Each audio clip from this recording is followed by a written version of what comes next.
Betrayal cuts deeper than any blade, but when Evangeline Frost decides to strike back, her enemies learn too late that vengeance doesn't whisper, it roars.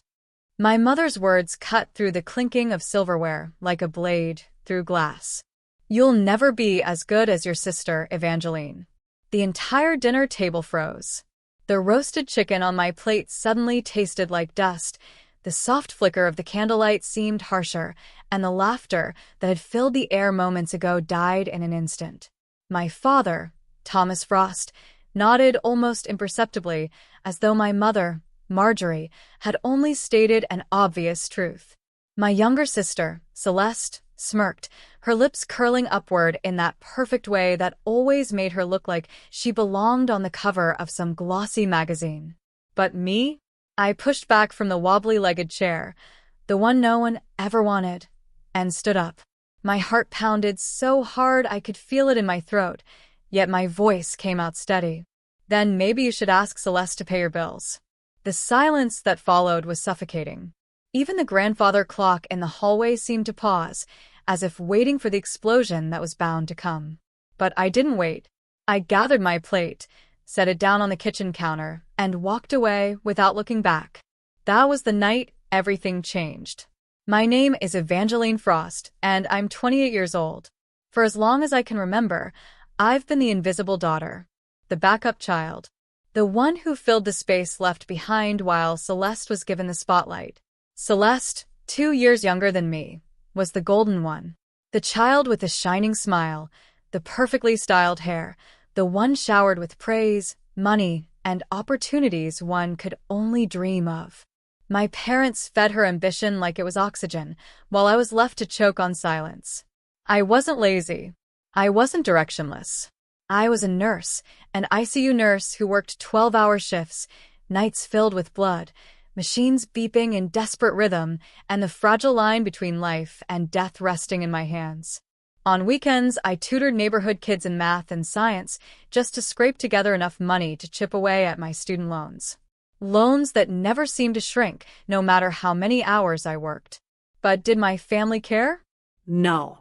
They never bragged about me, never asked how many lives I'd helped save, never even offered a word of acknowledgement when I came home with my scrubs still smelling of antiseptic and adrenaline. Instead, they bragged about Celeste's potential. And I let them. For years, I let them. Until that night. 3 months earlier, it should have been just another family dinner. But this one was a production. Candles glowing, the good china brought out, my mother's prized table runner ironed perfectly flat. The reason? Celeste had landed a marketing job at a trendy startup. You'd think she'd won a Nobel Prize. When I walked in, exhausted from a 12-hour shift, still wearing my scrubs, my mother didn't even look up. "You're late, Evangeline," she muttered, her attention fixed firmly on Celeste. Celeste was radiant. Her dress probably cost more than I made in a week, her nails polished a shade of deep red that screamed confidence. She sipped expensive wine, tossing her hair back as she described kombucha taps in her new office. My father's eyes glistened as though she were announcing the cure for cancer. I tried to contribute. Tried to share the news that I'd been commended that morning for saving a patient's life in the ICU.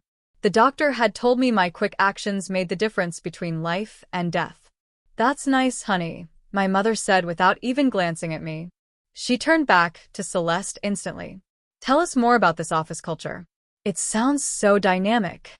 And then came the line that burned into my memory. "You'll never be as good as your sister." Those words became a key that unlocked every hidden resentment, every quiet betrayal.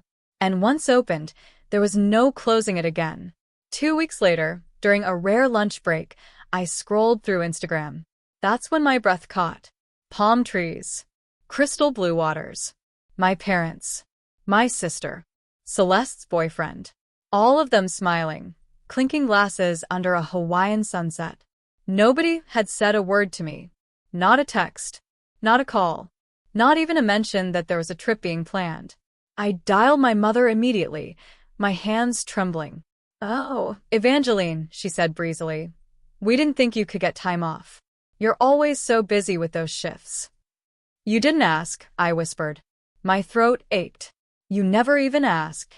Well, it was last minute. Celeste needed a little decompression after starting her new job. You understand. I understood perfectly. Celeste's text arrived hours later. Sorry, thought you knew about Hawaii. You're always working anyway, so we figured you wouldn't want to come. Hope you're not mad. Mad? No. I was broken. If Hawaii gutted me, Celeste's 26th birthday nearly destroyed me. The restaurant was the most expensive in the city. My parents had rented out the private back room, filled it with flowers, champagne, and at least 50 guests. I came straight from a shift, wearing my best dress, which still looked pitiful compared to the sea of designer labels around me. Marjorie Frost raised her glass high. We are so proud of our Celeste, she declared. She's always shown such natural talent, such a bright future ahead. Some people are just born to succeed. The applause that followed was deafening. Mrs. Patel, one of my mother's friends, turned to me. And what do you do, Evangeline? I know Celeste is in marketing, but I've lost track of your career. Before I could answer, my father chuckled. Oh, Evangeline's still figuring things out. She works at the hospital, but Celeste is the one with the real career. The room laughed politely. My cheeks burned. I wanted to scream. I wanted to shout that I was working in the ICU, holding lives in my hands, earning more money than Celeste ever had. But the words stuck in my throat. My parents' pride was a one-way street, and I wasn't allowed to drive on it. I went home that night and cried until my eyes were swollen shut. But worse betrayals were coming. It happened by accident. I was helping my mother organize her bills one Sunday afternoon, trying to be the good daughter, even after everything. That's when I saw them, student loan statements, all marked paid in full. Not mine. Celeste's. $45,000, cleared completely. I froze. My parents' account had been paying them off, the same account I'd been depositing money into for their mortgage. My blood went cold. I confronted my mother, the papers trembling in my hands. You've been using my money to pay off Celeste's loans. Marjorie didn't even look ashamed. Celeste needs to focus on her career growth. She can't be weighed down by debt when she's building her future. You have a stable job. You can handle your own responsibilities and help the family. I stared at her, horrified. I've been working nights and weekends to pay off my own loans while you used my money to clear hers? Don't be selfish, Evangeline. Family helps family. Celeste's success benefits all of us. That was the moment I realized the truth. I wasn't helping with the mortgage. I was funding Celeste's life. What my parents didn't know was that I had been documenting everything. Every transfer, every receipt, every payment memo. I had kept records for tax purposes, never imagining they'd become evidence of financial abuse. 2 years. $47,000. Celeste's student loans. Her car payment. Even her credit card bills when she overspent. I carried the weight of her success while drowning under my own debt. It was Clara Hayes, our charge nurse, a blunt woman in her 50s, who gave me the clarity I needed. One evening during break, she leaned across the table. Evangeline, you're paying for your sister's life while your family treats you like a failure. That's not support. That's abuse. Her words sank into me like medicine I hadn't known I needed. Soon after, my mother began hinting about Celeste's engagement. Her boyfriend had proposed. The wedding would be grand, expensive, and of course, the family would all contribute. Evangeline can handle the catering costs, Marjorie said casually over the phone. She doesn't have other expenses like Celeste does. I didn't argue. Not out loud. Instead, I started printing. Bank statements. Transfer receipts. Loan records. Every dollar that had flowed from my account into theirs. I was building a case. Not for court, though perhaps it could have been, but for myself. Proof that I wasn't crazy. Proof that my years of exhaustion weren't a figment of my imagination. But even as I built my quiet file of evidence, part of me hesitated. A part that still longed pathetically for their approval. That night, when I finally turned off my printer, I stared at the thick folder in my hands and whispered into the empty apartment. They have no idea what's coming. The night air was heavy with silence as Evangeline Frost stood alone on the balcony of her penthouse, the city lights sprawling beneath her like fallen stars. Her chest rose and fell with uneven breaths, haunted by the revelations from the past days. Every thread she pulled unraveled a deeper layer of betrayal, and yet, every time she thought she was reaching the truth, another shadow loomed.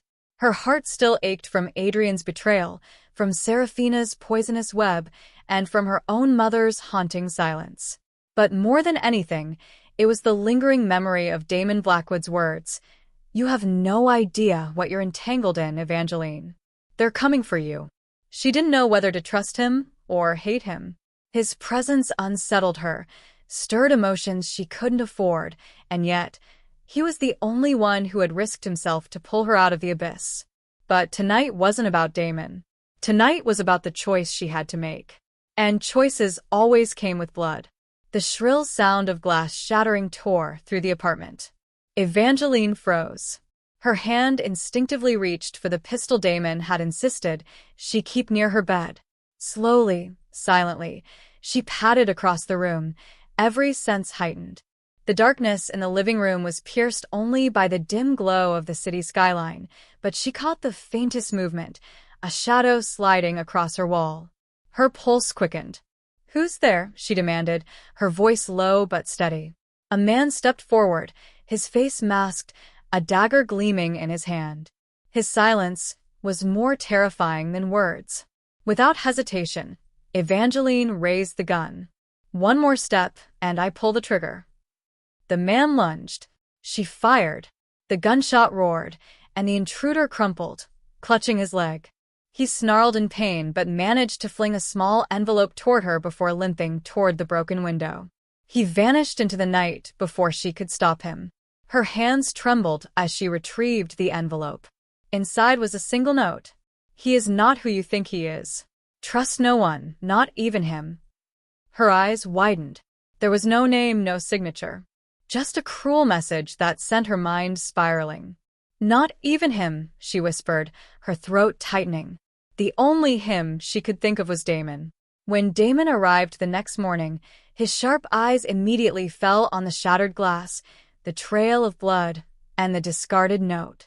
He picked it up, his jaw tightening. "You should have called me," he said coldly. "I didn't need saving," Evangeline snapped, though her voice shook. "Who sent him, Damon? And why would he warn me about you?" For a moment, Damon didn't answer.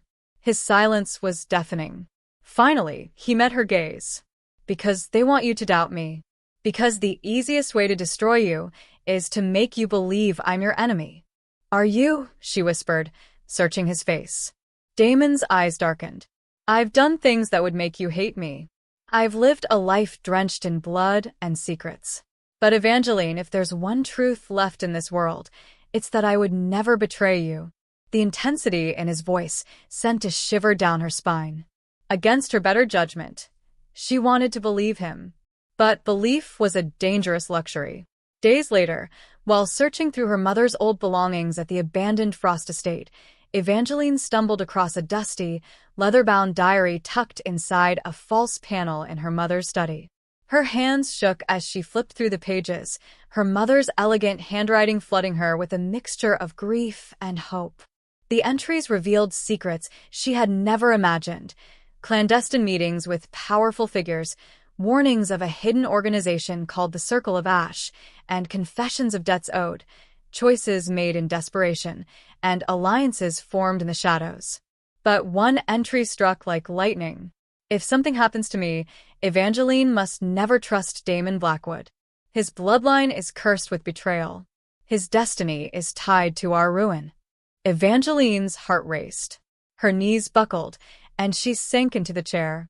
Her mother's words echoed in her skull, threatening to shatter everything Damon had promised. She snapped the diary shut just as Damon entered the room. His eyes flicked to the book in her hand, then back to her face. "What did you find?" he asked, his voice careful. Her throat was dry. "Answers," she said, tucking the diary behind her. "Answers you might not want me to know." Evangeline hadn't heard from Seraphina since their confrontation, but she knew her cousin well enough to expect she hadn't disappeared. Serafina thrived on destruction, and silence was only the sharp inhale before the strike. And the strike came sooner than expected. A grand gala was held downtown by one of the city's most powerful families. Evangeline arrived reluctantly, compelled by Damon's insistence that her presence was necessary to maintain appearances. But when she entered the marble hall, dripping with chandeliers and echoes of laughter, she froze. Serafina was there, radiant, venomous, her hand entwined with Adrian's. The crowd whispered. Gasps rippled through the air. And Serafina, with a smile as sharp as glass, raised a glass of champagne in Evangeline's direction. Evangeline Frost, she purred, loud enough for those nearby to hear. Still standing, I see. How resilient. Evangeline's nails dug into her palm, but she forced a smile. Takes more than snakes in the grass to kill me. The tension was electric. Adrian's gaze flickered between them, guilt etched across his face, but Serafina only tightened her grip on his arm, staking her claim with cruel precision. The war wasn't just in the shadows anymore. It was public. And everyone was watching. That night ended in chaos. A masked assassin ambushed the gala, targeting Evangeline. Screams filled the hall, glasses shattered, and panic erupted. Damon shielded her, his gunfire swift, his movements precise. But the assassin wasn't after her life alone. He left behind another message, painted in blood on the marble floor. The circle sees you. Back at her penthouse, Evangeline broke down, her walls finally crumbling. Why me, Damon? Why are they after me? What have I done to deserve this? He cupped her face in his scarred hands, his eyes raw with something almost like pain. Because you are the key. Because your family's legacy, your bloodline, holds the power to either destroy them or set them free. Her breath hitched. And you? Where do you fit in this? His silence told her everything. The following days were a blur of fear, suspicion, and restless nights. Evangeline read her mother's diary in secret, each entry unraveling more of the circle's influence over their lives. But the last page was what broke her. Damon Blackwood will choose between love and betrayal. And when he does, Evangeline will either rise or fall. Her tears smudged the ink as the words seared into her soul. The circle, Serafina, Adrian, Damon, everyone was a piece of a game she hadn't agreed to play. And yet, she was the prize. The storm finally broke one night when Evangeline followed Damon to an abandoned cathedral. She watched from the shadows as he knelt before a cloaked figure, his voice low, reverent. I've done as you asked, Damon said. She trusts me now.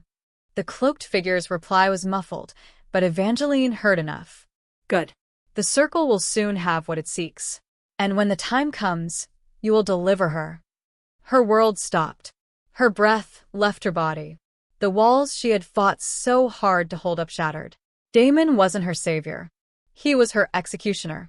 She stumbled back, her heart in pieces, her vision blurred with tears.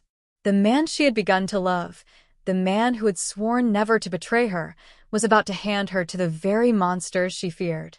The cathedral bells tolled midnight, each strike like a nail in her coffin. And Evangeline Frost realized she was utterly, terrifyingly alone. The dawn over Blackthorn Hollow carried a heavy stillness, the kind that lingered before storms and wars alike. Evangeline Frost stood by her window in the crumbling manor, her reflection fractured in the cracked glass.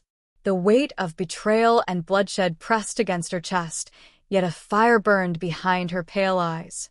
Malcolm Frost was dead, her own father, once the iron hand of Blackthorn's dynasty, brought low by the tangled web of his sins. His empire was crumbling, and with it, every shadowy pact and every life ruined under his reign came to light. But even as the town began to stir with whispers of freedom, Evangeline knew one truth. The ghosts of Blackthorn were not yet laid to rest. The morning brought an unexpected visitor. The heavy oak doors creaked open, revealing Gideon Ward, the Frost family's longtime legal strategist, a man who had always looked more like a vulture than an ally. His sharp nose and colder eyes betrayed nothing as he bowed with false reverence. "You've inherited a graveyard of secrets, Lady Frost," he murmured, laying a folder on the table. "Your father's death doesn't erase his enemies. The Council of Ash expects repayment, debts of blood, not gold." Evangeline flipped the folder open, her gaze narrowing at the photographs within, grainy images of Blackthorn's underbelly, coded ledgers, and most chillingly, lists of names marked for execution. "And if I refuse?" she asked. Gideon smiled thinly. "Then they'll come for you, just as they came for him." For a moment, silence hung between them, punctuated only by the ticking of the ancient grandfather clock. Then Evangeline shut the folder with deliberate calm. "No," she said coldly. "This is where it ends. The council doesn't own me. Blackthorn doesn't own me. I will burn every chain, even if I have to light the match with my own blood." That night, Evangeline descended into the catacombs beneath the Frost Manor, a labyrinth of tunnels where her father once bartered in whispers and fear. The Council of Ash had gathered, hooded figures encircling a stone altar, their chants thick with the stench of centuries-old corruption. At their head stood Celine Daver, a woman with raven hair and a voice like silk over steel. Her presence radiated authority, commanding the room without a word. "You stand in your father's place, Evangeline Frost," Celine intoned. "His debt's passed to you. Kneel, and you may yet live." Evangeline stepped into the circle of torchlight, her boots echoing against the stone floor. "My father's debts died with him. I bow to no one." Gasps rippled through the chamber. The council stirred like serpents in a pit, their anger palpable. Celine's lips curved into a dangerous smile. "Then you've chosen war." What followed was chaos, steel clashing against steel, shadows flickering as hidden guards of the Frost lineage betrayed their masters and fought beside Evangeline. The chamber rang with cries of the dying, the air heavy with the scent of iron and fire. At the heart of it, Evangeline faced Celine. Their blades met in sparks, every strike carrying years of blood feud. Celine fought with elegance and fury, but Evangeline fought with something sharper, the unyielding will of a woman determined to end the curse of her name. At last, with a twist of her wrist and a final thrust, Evangeline's blade found Celine's heart. The council's leader staggered, eyes wide with shock, before collapsing into the shadows. The others fell silent. Without Celine, their power fractured like shattered glass. One by one, the hooded figures fled into the darkness, leaving Evangeline standing alone in the blood-soaked chamber. By dawn, the fires of rebellion had reached Blackthorn Hollow. Word spread quickly. The Council of Ash dismantled, the Frost dynasty broken, and Evangeline Frost standing not as a tyrant, but as the liberator who severed the chains of the past. On the manor steps, townsfolk gathered, their wary eyes meeting hers with a flicker of hope long forgotten. She raised her voice, clear and unwavering. "My father built this empire on fear. I will build nothing on his ashes. From this day forward, Blackthorn is free. Not mine, not theirs, ours." The crowd erupted, years of silence breaking into a roar of triumph. For the first time in generations, Blackthorn Hollow tasted freedom. Weeks later, Evangeline walked alone through the frost-covered cemetery where her mother rested. She placed a single white lily on the grave, her breath misting in the cold air. "I've done it, Mother," she whispered. "The chains are broken, but the scars will never fade." As she turned to leave, the wind carried a whisper through the trees, a reminder that the past never truly dies, but can be faced, conquered, and laid to rest. Evangeline Frost walked away from the graveyard with her head held high, no longer just the daughter of a monster, but the woman who had slain her family's ghosts and carved her own destiny from the shadows. And though the echoes of betrayal lingered in Blackthorn Hollow, the name Frost no longer meant fear. It meant survival. It meant freedom.